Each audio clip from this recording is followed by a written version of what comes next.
Hello everyone, welcome back to a new post today. And today let's speak about our neighbor Pakistan, who's reeling under an economic crisis and very recently even a political crisis as well. So the former Prime Minister of Pakistan, Imran Khan, who is also the Pakistan Tehreek-e-Insaf chief and the head of this political party, has been arrested by the Pakistani Rangers, which is a paramilitary force. Now there is a lot of debate and discussion going on whether there will be a coup or also whether the army will take over the civilian government which is running now in Pakistan. We also know that Pakistan is reeling under an economic crisis because of the pandemic, the Russia-Ukraine war and many other factors. Let's go into the list of factors which have actually caused this economic crisis for Pakistan. And also this does not augur well for Pakistan presently because it is looking out for a bailout from the IMF. So the arrest of the PTI chief Imran Khan and also the involvement of the paramilitary force, and there is a lot of discussion and debate whether the army will take over the governance of the country once again. So there will be a hit to the rule of law and democratic rule in the country. And this does not augur well once again for the bailout package which Pakistan is looking from IMF as well. So the arrest of the former Prime Minister Imran Khan, and this led to a nationwide protest which was never seen before from many provinces of Pakistan in support of the former Prime Minister of Pakistan, Imran Khan, which is another blow to the nuclear armed country which is already struggling and reeling under very high inflation, a very deep balance of payments crisis. There is no forex reserves even to purchase imports, and is totally dependent on the bailout package of the IMF as well as helping hand from other of its friends like China, UAE, etc. Industrial activity has virtually come down to a grounded halt now in this country, as the central bank has been raising the interest rates at a record of 21% in the country to battle the worst running inflation, which is at 40%, worsening already the situation of high unemployment, which is because of the pandemic period, and also high poverty. So women and children have been killed at stampedes at the food distribution centers, which was recently happening during the Eid, and the festival was not a very happy atmosphere in Pakistan because it was reeling under food inflation. Many people could not afford food even on the festival situation. So bad is the situation in Pakistan. The inflation, as I told you, is at an all-time running inflation rate of 40%. The cost of edible oil, you will be shocked to hear that it is Pakistani rupees 500 per litre, and milk as high as 180 Pakistani rupees per litre. The Pakistani rupee is also one of the worst performing currencies globally this year, and so far it has depreciated to 20% against the dollar.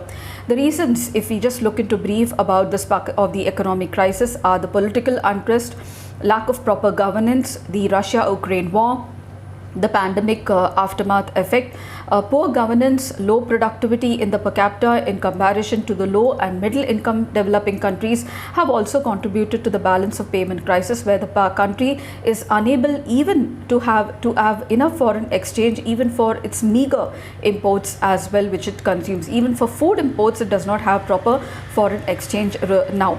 Terrorism, Pakistan has been on the grey list, and this has dented its status as well. This has also led to the economic crisis in Pakistan. Now the IMF bailout package expired, which will expire in June, has been stalled since November last. Foreign exchange reserves are just about $4 billion, which can cover just a month of imports for the country. Now debt relief from various countries like its most closest friend China, Saudi Arabia, UAE has yet to materialize fully, which hasn't. There has been a drastic revenue fall for the Pakistani country as well. So recently, after the former Prime Minister's arrest, Imran Khan, Supreme Court declared that the arrest of the former Prime Minister was illegal, and it said that nobody could be arrested from the premises of the court. The PTI chief and the former Prime Minister was arrested by the Pakistani Rangers outside the Islamabad High Court. He was arrested in a connection with the Al-Qadir Trust case. An arrest warrant against him was issued by the National Accountability Bureau and by the paramilitary Rangers, who barged into the room of Islamabad High Court where the Pakistani Tehreek-e-Insaf chief was present. He was there for biometrics before the hearing of a corruption case in Rawalpindi on May 1st. Now, following his arrest, supporters of Imran Khan stormed the Pakistani army headquarters in the garrison city of Rawalpindi and the corps commander's residence in Lahore. Violence erupted in several provinces of Pakistan. Meanwhile, the Pakistani Tehreek-e-Insaf chief filed a petition in the Supreme Court challenging the Islamabad High Court's ruling, which backed the arrest of Imran Khan. The Pakistani Supreme Court ruled that Imran Khan's arrest was illegal and ordered his immediate release. The Supreme Court further said that nobody should be arrested from within the court premises. Now, let me tell you that the Imran Khan was ousted last year in April, very recently in April 2002, after losing a no confidence vote in his leadership, which he alleged that was a part of the US-led conspiracy to target him because of his independent foreign policy decisions, mainly on Russia, China and Afghanistan. Now, let me tell you that he is the only Pakistani Prime Minister to be ousted in a no confidence vote in the parliament. Now, once again, because of his arrest and because of the interference, the manner he was handled, the Pakistani army is in news. So the former Prime Minister Imran Khan's arrest is seen as an action not by the civilian government of Pakistan, that is headed by Prime Minister Shahbaz Sharif, but by the Pakistani army. Now, the army rule means that it will get more difficult for the country to get a IMF bailout.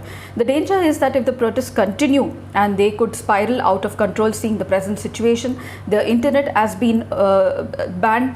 The Pakistani army could be loath to take extreme steps if the protests really continue in the provinces of Pakistan.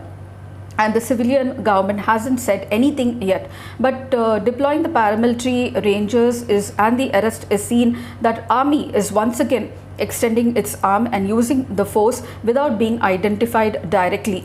The curtailment of mobile services has triggered the fear of use of force by the Pakistani army. And the latest crisis now has brought back the talk of martial law once again in Pakistan. And though the army would hardly want to take the drastic step right now, as the country is already reeling under the economic crisis, but the prospect of a default is very high on Pakistan as well. And with the current situation, it is being seen that there might be the takeover of the army control in Pakistan. And let me tell you that martial law means that it will be more difficult to get not only aid but also the IMF bailout to Pakistan. So the South Asian nation of 220 million is already running out of dollars.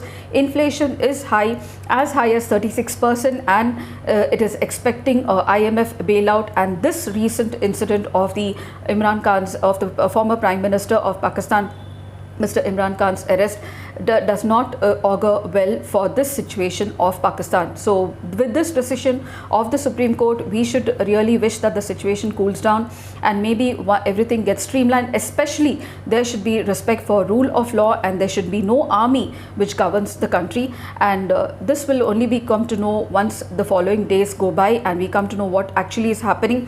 Also, we wish that Pakistan really gets a day bailout, because the civilians are reeling under the crisis. And yes, this is a situation of what Pakistan is actually happening, what actually happened yesterday, today, and how it augurs well for the economic situation of Pakistan, which is already in deep economic crisis and is awaiting for a bailout from IMF. So I hope this information was really helpful for you to build on, and I shall see you in my next post. Happy learning, but please don't forget to like, share and subscribe. Happy learning.